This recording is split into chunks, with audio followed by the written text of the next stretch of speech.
Bonjour à tous, on se retrouve pour une nouvelle vidéo sur la préparation du Rogue Buggy. Alors c'est une préparation qui s'adresse à plusieurs niveaux, aussi bien pour le débutant qui veut juste faire de l'entretien.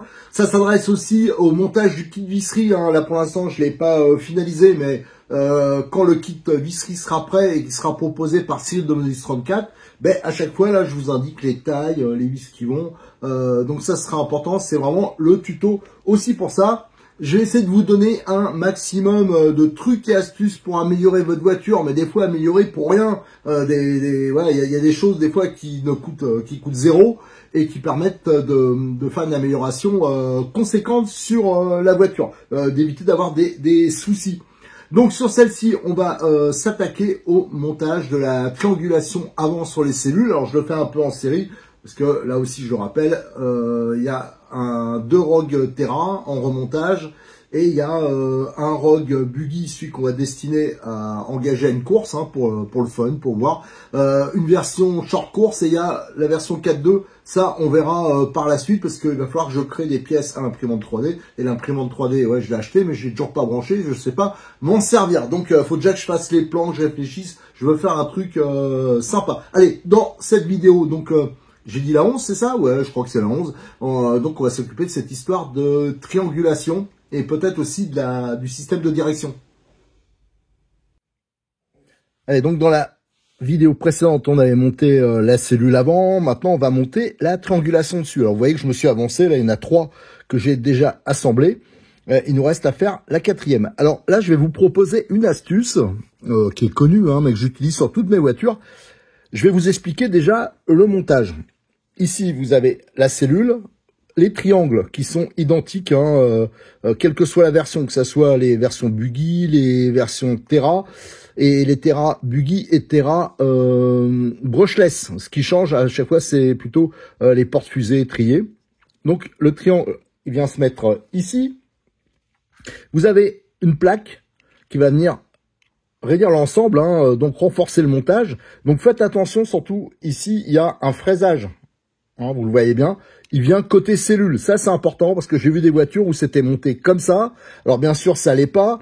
Les gens, ils serraient les vis comme des malades, ça déformait tout. Et après, ils disaient, c'est bizarre, ça casse. Non, non, c'est que c'était mal monté. Vous avez le fraisage, là, il rentre pile poil dedans.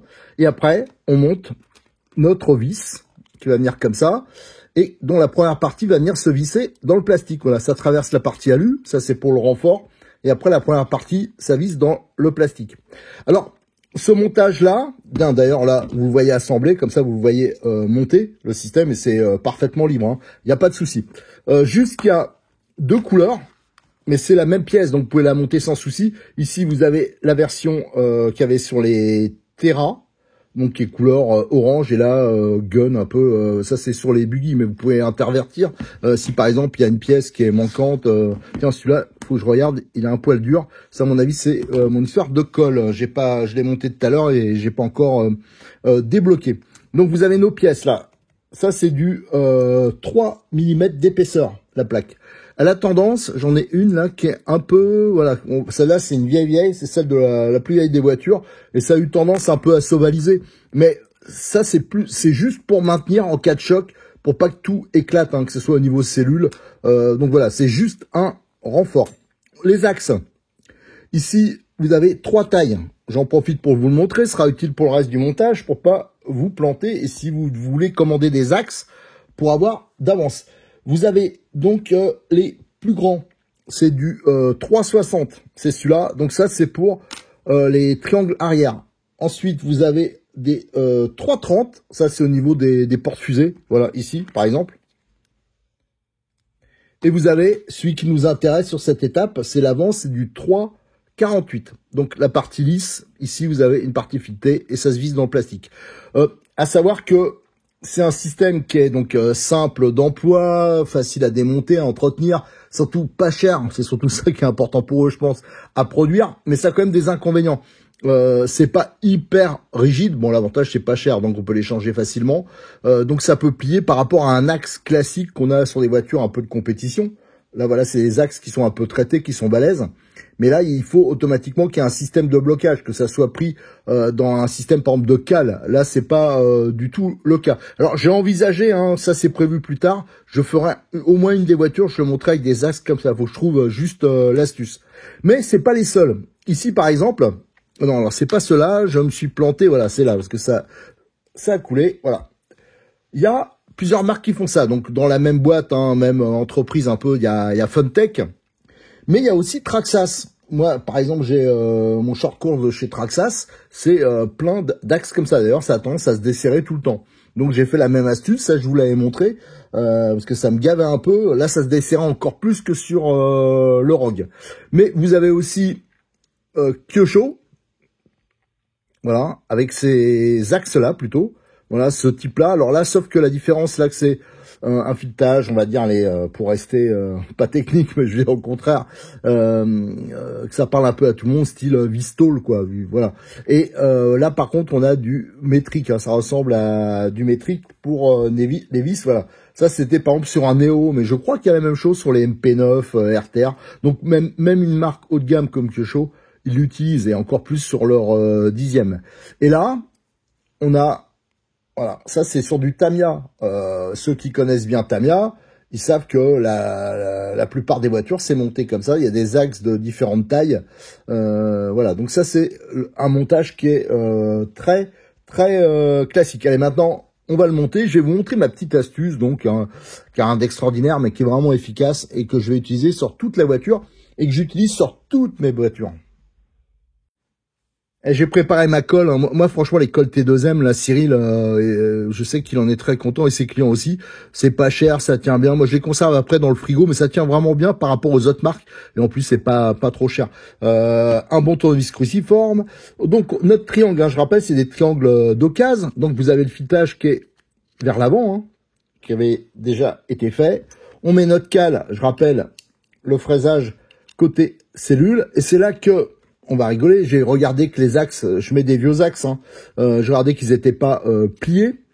Alors c'est là que ça va pas être facile en vidéo, parce que comme la première partie est filetée, bien sûr, le perçage est plus étroit, voilà, et donc il faut le mettre en place, voilà. Là, ça c'est ce que je voulais. On va mettre le deuxième. Alors, le deuxième, je regarde, je confirme, ouais, c'est bon. Il y a encore de la terre, je n'avais pas bien nettoyé cela. Je pensais, ça doit être des triangles qui étaient en pièces détachées. Parce qu'il y a une voiture qu'on m'avait filée une fois, et le gars, il avait récupéré des diffs, pour les diffs, tout ça, pour une autre voiture. Et ouais, j'ai récupéré ça sur le terrain, j'ai oublié de les nettoyer. Alors, on va pas l'enfoncer autant que ça. Voilà, là, c'est en place. Donc, on a la cale, vous voyez, elle est nickel. Et je vais le ressortir un peu. Là, il est un peu trop rentré. Ah, ça se manipule pas comme des axes, on va dire, standards. Ouais, ben là, il me faudrait une pince, et bien sûr, j'ai pas pris la pince avec moi. Alors, attendez 2 secondes, parce que je veux le retirer. Je veux pas que ça ressorte trop. Ah, une fois que c'est rentré, hein. Voilà. Donc là, c'est bon. Je vais prendre une petite... Oh là là, j'en ai trop mis. Bon, là, tout de suite, avec du sopalin, j'essuie l'excédent. Faut vraiment qu'il n'y en ait pas beaucoup et que ça soit au bout du filetage pour que ça aille, pas spécialement dans la cale. Alors, ça va y aller un peu, mais ça, c'est pas bien grave, vous verrez.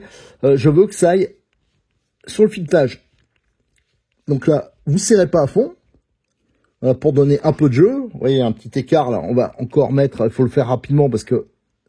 Voilà. Et là, hop. C'est nickel. Alors, c'est un peu de jeu parce que c'est des vieilles pièces. Et on va faire la même chose là. Alors, je vais essayer d'être un peu plus précis. Voilà. Voilà. Et hop. Là, on serre tout de suite. Même chose. Donc, la colle, elle va se mettre au niveau du triangle. Et là, on laisse un petit écart. C'est pas à peine que ça soit plaqué. La cale, faut qu'elle puisse bouger. Et là, c'est libre. Alors là, bien sûr... Il va falloir que j'attende que ça soit sec, parce que s'il y a un tout petit peu de cyano qui s'est sûrement mis entre l'axe et la partie alu, c'est pour ça que j'ai fait attention de mettre sur le filetage et que ça déborde pas trop. Et vous voyez, mais là, ça n'a pas collé. Là, un peu plus, vous voyez. Mais ça, c'est rien. On va, juste après, je vais pouvoir Ah, j'aurais dû j'ai un poil trop serré. Là, c'est dommage parce que je vais un peu, voilà. Et donc ça, je vais le laisser sécher et après, il y aura plus qu'à un peu le débloquer. Vous verrez que ça ira nickel. Et là, vous êtes sûr que vos vis, elles vont pas se desserrer. Ça tient bien. Et ça, on va le faire pour tout. Les montages de cette sorte. Moi, je le fais sur les Tamiya, je le fais sur tout. Même quand c'est neuf, comme ça, je suis tranquille. Ça bouge plus. Alors, en attendant que ça soit bien sec, tout ça, on va s'attaquer à la commande de direction. Alors, ce que je veux faire comme modification, hein, je vous rappelle, d'ailleurs, j'ai eu le souci, quand vous démontez les vis qu'il y a là, hein, par exemple, les têtes bombées, elles sont au fond d'un puits. Donc ça, c'est un petit souci. Alors, soit on peut mettre des têtes cylindriques, là, ça sera beaucoup plus fiable. Mais voilà, comme il faut les monter au frein filet, parce que c'est vissé dans ces axes-là, il y a toujours du risque qu'il y ait un peu de frein filet qui déborde, que ça se démonte mal, ou que quand vous essayez de démonter en haut, ça se dévisse en bas. Enfin, c'est toujours galère. Alors moi, je préfère faire un montage quasi définitif sur le châssis, donc en bas, et en haut, on va mettre une vis sans tête, et ça s'emboîtera juste comme ça. Alors, ceux qui veulent, ils pourront mettre un e-stop, hein, il y a la place. Hein, par exemple, regardez, avec ma clé, je peux aller dans le puits. Moi, perso, je mettrai rien, parce que c'est comme ça que j'avais fait avec mes Rogues. C'est juste pour guider. Et ça facilite quand même beaucoup l'entretien, et surtout, ça permet d'avoir une direction bien libre.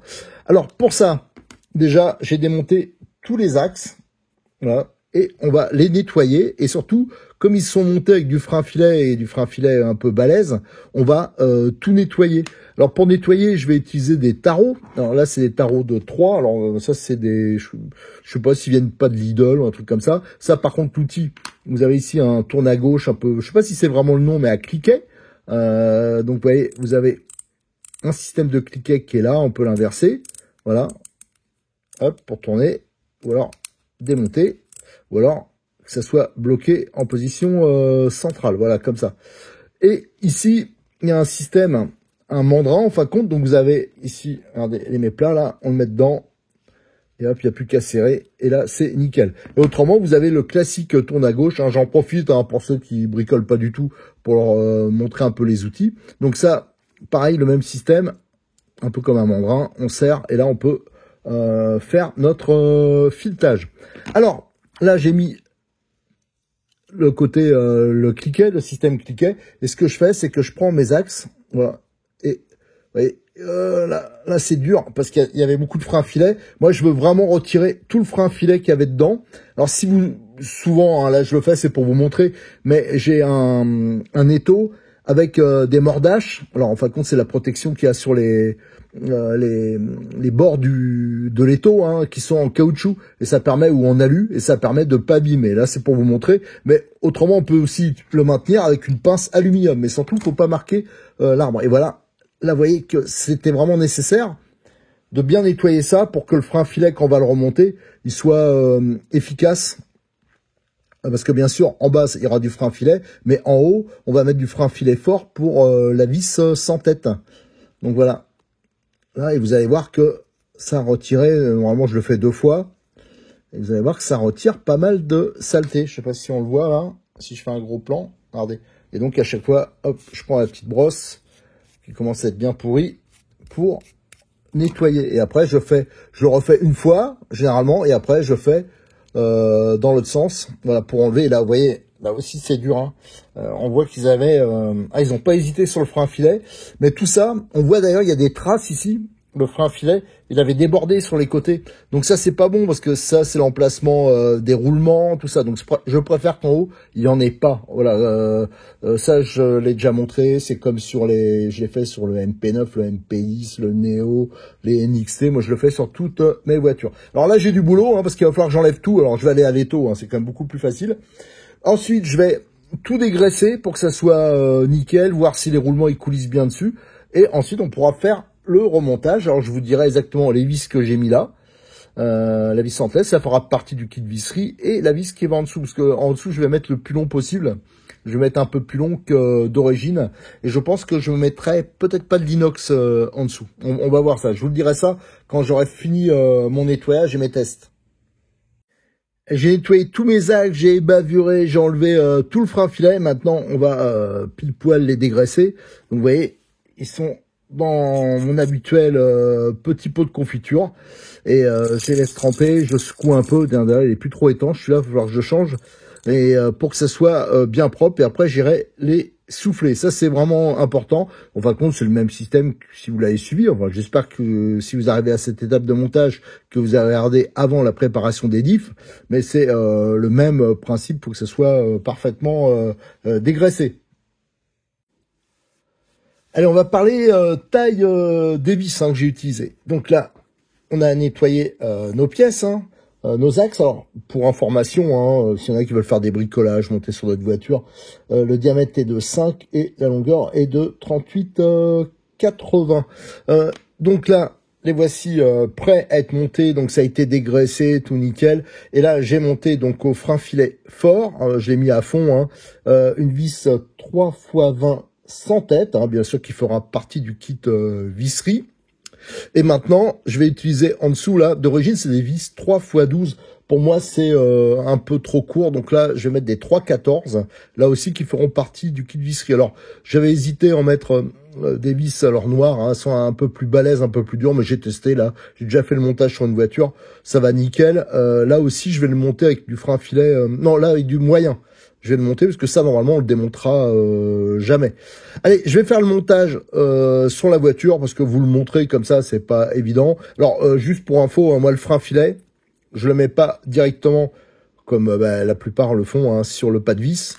Moi, je prends une petite clé, voilà, avec une clé, je trempe dans le frein filet et je vais le mettre un peu là, directement sur le filetage. C'est pour pas que quand on visse, ça permet qu'il y en ait partout. Autrement, ça a tendance à refouler.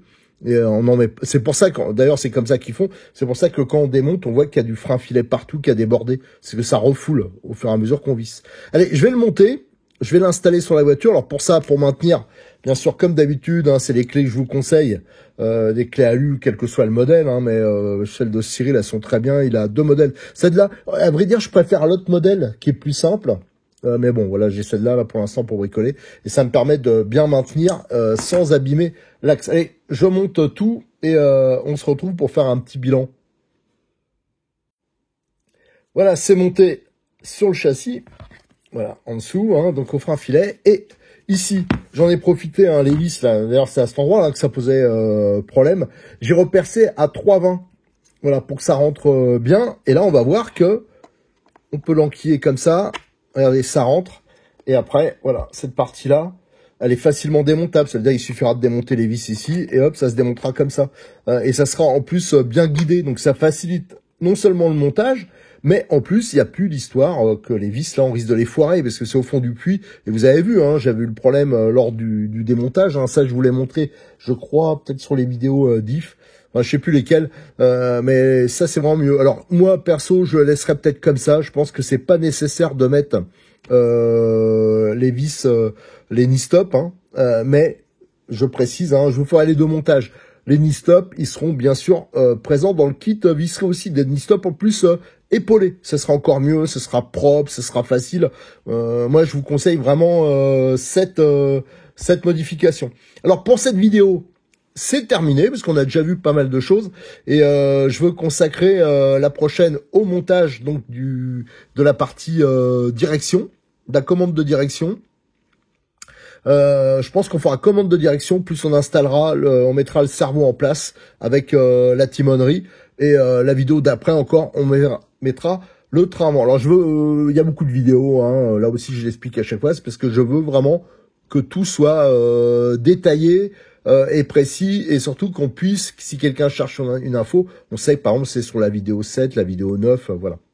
Allez, à très bientôt sur notre chaîne YouTube, sur le forum de RC Mag, où bien sûr je vais mettre toutes les photos.